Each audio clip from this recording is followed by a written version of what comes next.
My daughter-in-law kicked me out of my late son's house, and that same day, she moved in her new boyfriend. When the moving truck arrived, I showed up. Everyone went silent when I read the deed. Subscribe to the channel for more stories like this, and comment the city you're watching from. My name is Marilyn, and at 70 years old, I thought I had seen every kind of heartbreak life could offer. I was wrong. 3 months after burying my son James, I drove to his house to collect some of his belongings. The grief was still raw, like an open wound that refused to heal. James had been my only child, my whole world since his father died 15 years ago. Now I was truly alone, clinging to memories and the few possessions that still carried his scent. I pulled into the driveway and immediately noticed the moving truck parked outside. My heart skipped a beat. Boxes were being loaded, furniture carried out. I sat in my car for a moment, confused. Leah hadn't mentioned anything about moving when we spoke after the funeral. I walked to the front door and knocked. When it opened, Leah stood there with a coldness I had never seen before. Her dark hair was pulled back severely, and she wore an expression that made my blood run cold. "What are you doing here, Marilyn?" she asked, not inviting me in. "I came to get some of James's things. We talked about this, remember? His photo albums, his father's watch." Leah stepped outside and closed the door behind her. "Those things are gone. I donated everything to charity last week." The words hit me like a physical blow. "What? Why didn't you call me? I told you there were things I wanted to keep." She shrugged, examining her perfectly manicured nails. "I forgot. Besides, holding on to the past isn't healthy. I'm moving forward with my life." "Moving forward?" I gestured toward the moving truck. "Where are you going?" A cruel smile played on her lips. "I'm not going anywhere. Someone else is moving in." Before I could ask what she meant, a man appeared from behind the truck. He was younger than Leah, maybe in his 30s, with an arrogant swagger that made my skin crawl. He walked up to us and casually put his arm around her waist. "This is Brad," Leah announced, leaning into him. "My boyfriend. He's moving in today." I felt dizzy. Boyfriend? James has only been dead for 3 months. Life goes on, Marilyn. Something you should learn. Leah's voice was ice. "Brad and I have been together for a while now. We're finally free to be open about it." The implication hit me like a sledgehammer. "You were while James was alive?" Brad chuckled, and the sound made me nauseous. James was a good guy, but he was boring. Leah needed someone who could appreciate her properly. I stared at this woman who had shared my son's bed, who had smiled at me across holiday dinner tables, who had held my hand at his funeral. How had I been so blind? "I want you to leave now," Leah said firmly. "This is my house, and you're not welcome here anymore." "My house?" I repeated, my voice barely a whisper. "James left everything to me. The house, the car, everything. I'm his widow, remember?" She practically spat the words. "You have no rights here anymore, Marilyn. Find yourself a nice little senior home and stay out of my life." Brad smirked. "Yeah, old lady. Time to move on." I looked at the house where I had spent countless holidays, where I had helped James with renovations, where I had nursed him through his final illness. The place where my son had lived and laughed and dreamed. Now it felt like a stranger's home. "I'll be back for my things," I managed to say. "No, you won't," Leah replied flatly. "If you show up here again, I'll call the police for trespassing." I walked back to my car on unsteady legs, my hands shaking as I fumbled with the keys. Behind me, I could hear Leah and Brad laughing as they directed the movers. The sound followed me as I drove away, tears blurring my vision. The woman who had pretended to love my son was already replacing him before his body was even cold in the ground. I drove home in a daze, my mind reeling from what had just happened. The small apartment I had moved to after selling the family home felt even smaller now, suffocating me with its silence. I collapsed onto my couch and let the tears come. Not just for James, but for the naive woman I had been, believing that Leah actually cared about our family. The next few days passed in a blur of pain and disbelief. I kept replaying the scene over and over, seeing Leah's cold smile, hearing Brad's cruel laughter. The way she had dismissed me like I was nothing, like the 25 years of loving James meant nothing. I couldn't eat, couldn't sleep. My neighbor Mrs. Patterson knocked on my door twice, worried about the lack of activity. I pretended I wasn't home. How could I explain that my son's widow had been cheating on him, that she had thrown me out of his house like garbage? On the fourth day, I forced myself to get up. The apartment was a mess just like my life. I started cleaning, moving mechanically from room to room. That's when I found myself in the spare room where I had stored boxes of important documents after my move. I hadn't looked through these papers in years.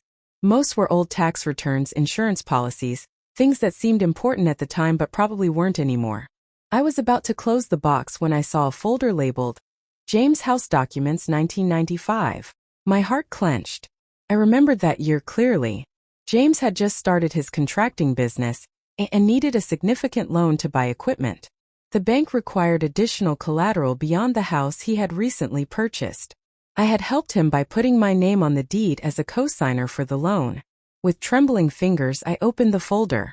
There were several documents, the original loan application, bank correspondence, and there it was, a copy of the property deed dated March 15, 1995. James Michael Harrison and Marilyn Elizabeth Harrison, as joint tenants with right of survivorship. I stared at the document, my heart pounding. This couldn't be right. James had told me the arrangement was temporary, just until he paid off the equipment loan. Surely he had removed my name from the deed years ago. But as I examined the paperwork more closely, I found something that made my breath catch. There was no record of my name ever being removed. The last document in the file was a letter from James's lawyer in 1997, stating that the equipment loan had been paid in full, but there was no mention of changing the property ownership. I grabbed my reading glasses and went through every paper twice, then 3 times. Unless there were other documents I wasn't aware of, according to these papers, I was still a legal owner of the house that Leah had just claimed as hers alone. My hands were shaking as I reached for the phone. I needed to call someone, but who? James's lawyer had retired years ago. I didn't even know if the documents were still valid after all this time. Then I remembered Sarah Chun, my neighbor's daughter who had recently passed the bar exam. Mrs. Patterson had mentioned that Sarah was working at a small practice downtown, handling real estate cases. It took me 3 tries to dial the number correctly. When Sarah answered, her voice was warm and professional. "Sarah, this is Marilyn Harrison. I live next door to your mother. I wonder if you could help me with a legal question." "Of course, Mrs. Harrison. What can I do for you?"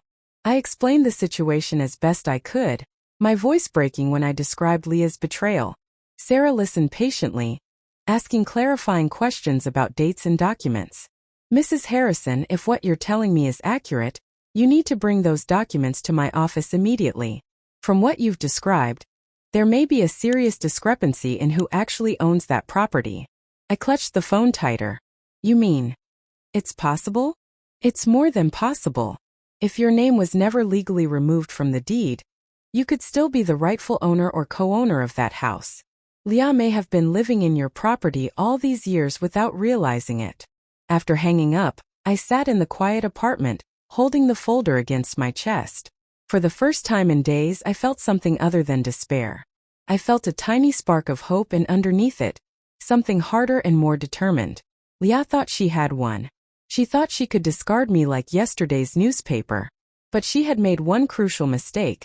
She had underestimated a grieving mother's determination to honor her son's memory.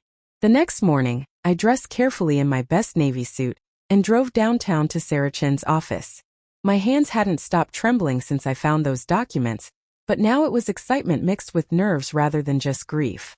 Sarah's office was small but professional, with law books lining the walls and a desk covered in neat stacks of papers. She was younger than I expected, maybe early 30s, with kind eyes behind wire-rimmed glasses. "Mrs. Harrison, please sit down. Let me see what you've brought." I handed her the folder with shaking hands. Sarah spread the documents across her desk, examining each one carefully. The silence stretched on for what felt like hours, broken only by the sound of pages turning and Sarah's occasional hum of interest. Finally, she looked up at me, her expression serious but excited. "Mrs. Harrison, this is extraordinary. According to these documents, you are indeed listed as a joint tenant on the property deed. More importantly, I don't see any evidence that your ownership was ever legally terminated." "What does that mean exactly?" "It means that when James died, His portion of the property automatically transferred to you as the surviving joint tenant. Legally speaking, you now own the entire house. The room seemed to spin around me. The entire house? Yes. Leah may be James's widow, but that doesn't automatically make her the property owner. If James had wanted to leave the house to her, he would have needed to remove you from the deed first, or specify it clearly in his will. I thought about the will reading I had attended. It had been brief, covering James's bank accounts and personal possessions, but I didn't remember any mention of the house. At the time, I assumed that was because it automatically went to his wife. Sarah was already reaching for her phone. I need to run a current title search to confirm this, but Mrs. Harrison, I believe Leah has been living in your house without legal right. She may not even know it. The title search took 2 days. 2 days during which I barely slept, pacing my apartment and rehearsing what I would say to Leah. Part of me felt guilty for what I was about to do, but then I remembered her cruel smile, the way she had dismissed 25 years of my relationship with James, how she had thrown away his belongings without even asking me. Sarah called me on Friday afternoon. Mrs. Harrison, the title search confirms it. You are the sole legal owner of 1247 Maple Street. Leah Harrison has no legal claim to the property. I sat down heavily in my kitchen chair. So what happens now? That's up to you. You could simply show up and ask her to leave, though I wouldn't recommend that approach. You could have me send an official notice, giving her 30 days to vacate. Or, Sarah paused. You could confront her yourself if you're feeling up to it. The thought of facing Leah again made my stomach churn. But something deep inside me wanted to see her face when she learned the truth. For 3 months I had felt powerless, helpless, like a victim of circumstances beyond my control. Now, for the first time since James died, I held the power. I want to see her face, I said quietly. Are you sure? This could get ugly. I thought about Brad moving his things into my son's house, sleeping in my son's bed, probably laughing about the crazy old woman they had gotten rid of. It's already ugly, Sarah. I just want to finish it. That weekend, I drove past the house several times, working up my courage. On Saturday, I saw Brad in the yard, grilling on what used to be James's barbecue. He had made himself completely at home. On Sunday, I watched as Leah carried out a box and threw it in the trash. When she went back inside, I got out and checked. It was full of James's books, including the first edition novels I had given him for his birthdays. That's when I knew I was done being the victim. Monday morning, I called Sarah. I'm ready. When can we do this? Are you absolutely certain? Once we start this process, there's no going back. I looked at the photo of James on my mantle, taken just 2 months before he died. He was smiling, but there was something sad in his eyes that I hadn't noticed before. Had he known about Leah's affair? Had he died believing his wife loved him? I'm certain, I told Sarah. It's time Leah learned that actions have consequences. Sarah agreed to meet me at the house Tuesday afternoon. As I hung up the phone, I felt something I hadn't experienced in months. A sense of purpose. Tomorrow, the woman who thought she had defeated me would discover just how wrong she was. Tuesday arrived gray and drizzling, matching my mood perfectly. I dressed in black slacks and a white blouse, wanting to look respectable but not overdressed.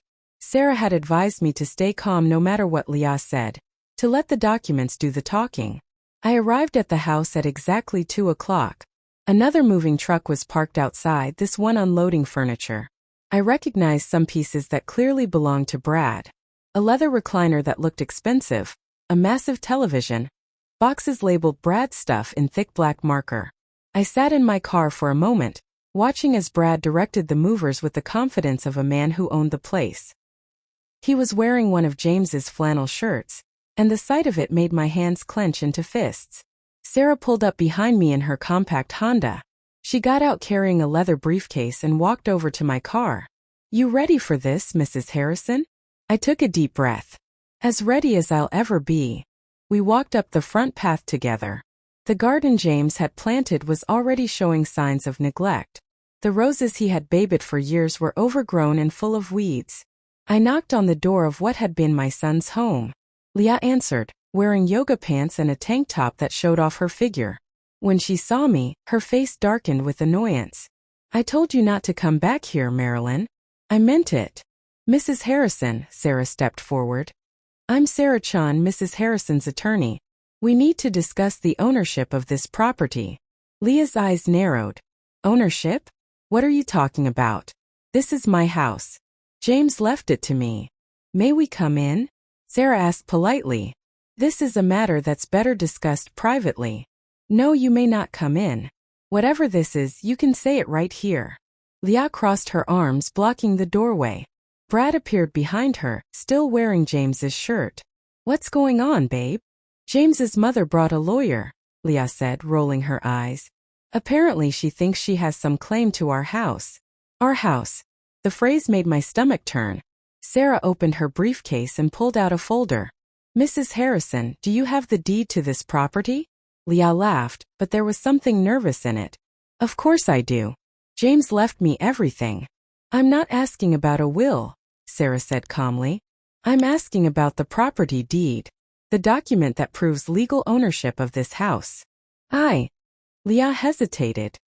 I have all of James's papers. Everything is in order. Then you won't mind showing us the deed, Sarah continued. Specifically, the version that shows you as the sole owner. Brad stepped forward, his voice aggressive.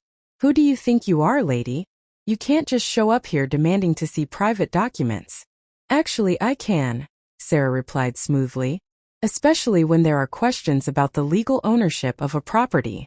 I watched Leah's face carefully. Something was wrong and she knew it. Her confidence was starting to crack around the edges. Look, Leah said, trying to regain control. I don't know what game you're playing, but this house is mine. James's will. James's will covered his personal property and bank accounts, Sarah interrupted. But real estate ownership is determined by the deed, not the will. And according to our records, you are not listed as an owner of this property. The color drained from Leah's face. That's impossible. Sarah handed her a copy of the title search. This is the current ownership record for 1247 Maple Street. As you can see, the sole owner is listed as Marilyn Elizabeth Harrison. Leah snatched the paper, her hands shaking as she read it. Brad looked over her shoulder, his cocky demeanor evaporating. This can't be right, Leah whispered. The house was James's. He bought it before we got married. He bought it, yes. I spoke for the first time since arriving. But he put my name on the deed in 1995 when he needed a cosigner for a business loan. He never removed it. But that was almost 30 years ago. Leah's voice was rising toward hysteria. Legal ownership doesn't have an expiration date, Sarah said matter-of-factly. When James died, his portion of the property automatically transferred to Mrs. Harrison as the surviving joint tenant. She now owns this house outright. Leah stared at me, and for the first time since James's funeral, I saw real fear in her eyes. You can't do this. This is my home. No, I said quietly, surprised by how steady my voice sounded. This was my son's home. You just lived in it. The silence that followed my words was deafening. Leah stood frozen in the doorway, the title search paper crumpled in her white-knuckled grip. Brad's mouth hung open as he processed what was happening. This is insane, Brad finally sputtered. You can't just show up and claim someone's house. I'm not claiming it, I replied calmly. I'm reclaiming what's legally mine. Leah's shock was rapidly transforming into rage. You knew, she hissed. You knew all along that your name was on the deed. And you waited until now to say something. Actually, I had forgotten about the deed until a few days ago. I found the documents while cleaning out old files. I looked directly into her eyes. I was grieving my son, not plotting to take your home. Our home, Brad corrected angrily. We live here. We've been making this place ours. Sarah stepped forward. Mr. Thompson. Brad Thompson. Mr. Thompson, you have no legal standing in this matter. You're essentially a guest in Mrs. Harrison's home without her permission. The reality of their situation was sinking in. Leah's face had gone pale, and she was gripping the doorframe for support. There has to be something we can do, Leah said desperately. Some way to contest this. James intended for me to have the house. If James had intended that, he would have removed Mrs. Harrison's name from the deed or specified the house in his will, Sarah explained. He did neither. I watched Leah's face crumble as the full weight of her situation hit her. Part of me felt sorry for her, but then I remembered her cruel words, how she had thrown away James's belongings, how she was already playing house with another man in my son's home. "What do you want?" Leah asked, her voice barely above a whisper. "I want you out of my house," I said simply. "But where will we go? All our stuff is here. Brad just moved in yesterday." I looked at Brad, still wearing my dead son's shirt, and felt my sympathy evaporate completely. "That's not my problem. Marilyn, please." Leah's voice took on a pleading tone I had never heard before. "Can't we work something out? I can pay you rent. I'll give you back James's things. We can share the house." "Share the house?" I repeated incredulously. "With the woman who was cheating on my son and the man she was cheating with? I don't think so." Brad's face turned red. "Hey, that's not. Don't." I cut him off. "Don't you dare try to deny it. You as much as admitted it the other day." Sarah cleared her throat. "Mrs. Harrison has been very generous in how she's handled this situation. She could have had you arrested for trespassing and called the sheriff to remove you immediately." Leah's eyes widened. "Arrested? You're living in someone else's home without permission," Sarah continued. "That's the definition of trespassing." "But I didn't know," Leah protested. "Ignorance of the law isn't a defense," Sarah replied. "However, Mrs. Harrison is willing to give you 30 days to make other arrangements." 30 days? Brad exploded. "That's not enough time to find a place and move all our stuff." "It's more time than you gave me," I said quietly. "You told me to find a nice little senior home and stay out of your life. Remember?" The words hit Leah like a slap. She flinched and looked away. 30 days is actually quite generous," Sarah added. "Most eviction notices require only 3 days for trespassing." Leah was crying now, tears streaming down her face. "James is dead," I said, my voice harder than I intended. "And if he knew what you were doing while he was alive, he probably would have kicked you out himself."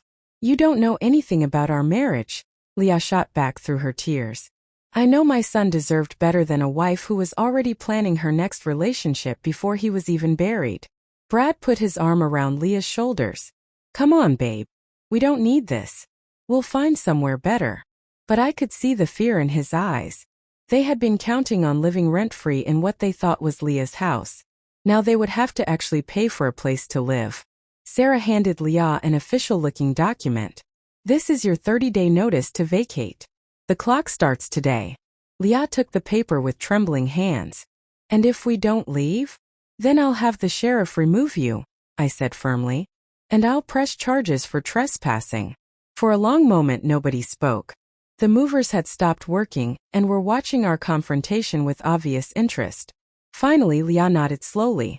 30 days. 30 days, I confirmed. As Sarah and I walked back to our cars, I felt a strange mixture of satisfaction and sadness. I had won, but victory felt hollow when it meant accepting that my son had married a woman who never truly loved him. Behind us, I could hear Leah sobbing and Brad's angry voice trying to comfort her. I didn't look back. I had spent too many years looking backward, grieving what was lost. For the first time in months, I was looking forward. The 30 days passed more quickly than I expected. True to their word, Leah and Brad began moving out within the week. I drove by occasionally to check on their progress, watching from my car as they loaded box after box into a rental truck. On the 15th day, I saw Leah sitting alone on the front steps, looking defeated. For a moment, I almost felt sorry for her again. Then I remembered James's books in the trash and hardened my heart. 2 days before the deadline, Leah called me. Her voice was small and tired. "Marilyn will be out by Thursday. But I found some things of James's that I thought you might want." "What things?" "Photo albums. Some letters. A box of stuff from when he was a kid." I felt my throat tighten. "You said you donated everything to charity." I lied. I was angry and hurt, and I wanted to hurt you back. She paused. "I'm sorry. That was wrong." It was the first genuine apology I had heard from her, and it caught me off guard. "I'll come by Thursday after you're gone," I said finally. "The key will be under the mat." On Thursday evening, I drove to the house for the last time as a visitor. Leah and Brad were gone, their cars absent from the driveway. The moving truck was gone too.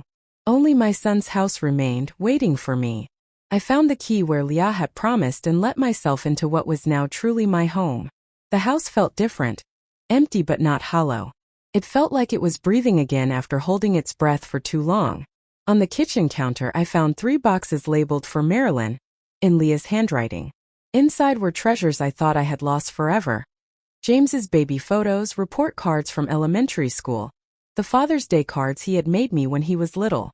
There were also photos from his teenage years, his college graduation, his wedding day. At the bottom of the 3rd box, I found an envelope with my name written in James's familiar handwriting. My hand shook as I opened it. "Mom," it began. "If you're reading this, something has happened to me. I wrote this letter 6 months ago when I found out about Leah and Brad. I hired a private investigator to be sure, and the photos don't lie. I should have confronted her then, but I was scared and stupid and thought maybe I could win her back somehow." I sank into a kitchen chair, tears blurring my vision. "I know this will hurt you to read, but I need you to know that you were right about her from the beginning. You tried to warn me gently and I didn't listen. I'm sorry for that. I'm sorry for choosing her over you so many times. You deserved better from me." The letter continued for 2 more pages, full of regrets and apologies and love. At the end he wrote, "I never removed your name from the deed because part of me always knew this day might come. I wanted to make sure you had somewhere to go if I wasn't here to take care of you anymore. The house is yours now, Mom. Fill it with happiness again." I sobbed until I had no tears left, grieving not just for James's death but for the pain he had carried in his final months. He had known about Leah's betrayal and died with that knowledge, trying to protect me even from the grave. Over the following weeks I slowly moved back into the house where I had spent so many holidays with James. I turned his old bedroom into a craft room, where I could work on the quilts I had abandoned when he got sick. I planted new flowers in his neglected garden, varieties he would have loved. 3 months later, I was watering the roses when Mrs. Patterson from my old building stopped by. "Marilyn, you look wonderful," she said, and I realized she was right. I felt better than I had in years. "The house suits you," she continued. "James would be happy to see you here." I looked up at the windows that now glowed warmly with my own lamps, at the garden that was blooming again under my care. "Yes," I said. "I think he would be." That evening I sat in James's favorite chair on the back porch, watching the sunset paint the sky in shades of gold and pink. For the first time since he died, I felt at peace. I was home, surrounded by real memories of my son, not the false narrative Leah had tried to create. I had learned something important in those 30 days. Sometimes the people who try to erase you from the story end up erasing themselves instead. Leah thought she could rewrite history, but the truth has a way of surviving, written in deeds and documents and the quiet strength of mothers who refused to disappear. James was gone, but his love remained, protecting me even after death. And in this house where he had grown from boy to man, I would honor that love for whatever years I had left.